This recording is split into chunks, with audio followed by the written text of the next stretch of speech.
You know, I've always been fascinated at filmmakers' early jobs. Now, didn't you work in a porno movie theater for a while as an usher? Yeah, well, it was like one of the first jobs I ever got. I was like, I'd quit school, and my mom said, "You have to get a job," and so I got a job at 16 at the Pussycat Theater. The irony is, I don't like porno films, so all through my life, I'd like, man, that would be the greatest job in the world to work at a movie theater. I would just love that. Well, I finally get a job as an usher in a movie theater, and it's like the kind of movies I don't like to watch. So it was like irony. Well, you did some acting. Well, I mean, you acted in this film and your other film, but you were doing some TV work also. Didn't you appear on an episode of Golden Girls one time? Yeah, I played a Elvis impersonator.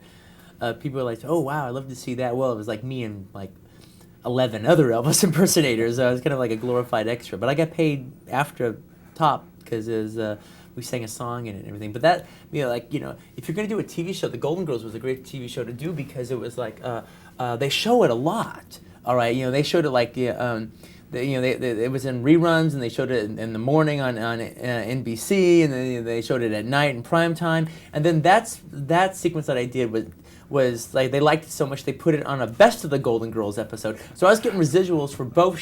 That was like one of my only acting jobs I ever got, and I like made like thousands of dollars off of it just from the residuals. You know, after Reservoir Dogs came out, a lot of critical acclaim, and you were kind of like the darling with a lot of the critics. Is there a bad side to that with all that attention when everyone's like loving your work? Is there a downside to that at all? Downside to everybody loving my work? Not really. I guess I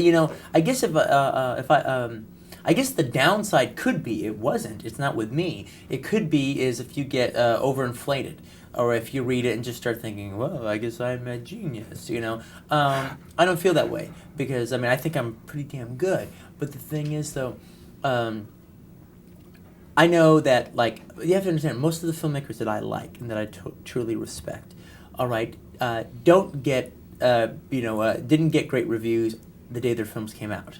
All right, they got them in retrospect. They get them 10 years later, 15 years later, 20 years later.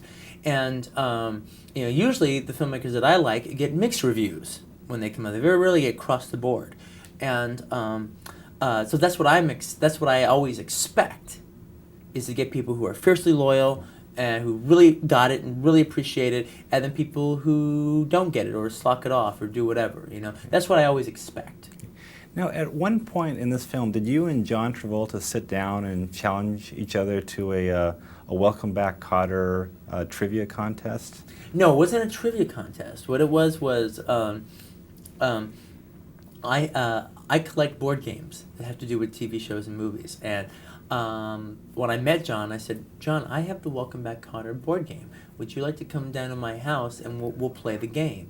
And it's called the Up Your Nose with a Rubber Hose game. And what you're trying to do is the board is like a classroom with a row of desks, and what you do is you're either Epstein or you're Barbarino, you're Washington, and you answer questions and try to move up the row of desks, and you have Cotter cards which help you, and you have Woodman cards, which is the name of the principal, that hurt you. They move you back, And so I wanted to play it with him, and he said yes. And then he asked, he goes, "Okay, now when I play it, do you want me to be Barbarino, or do you want me to be John?" I go, "Oh well, I want you to John.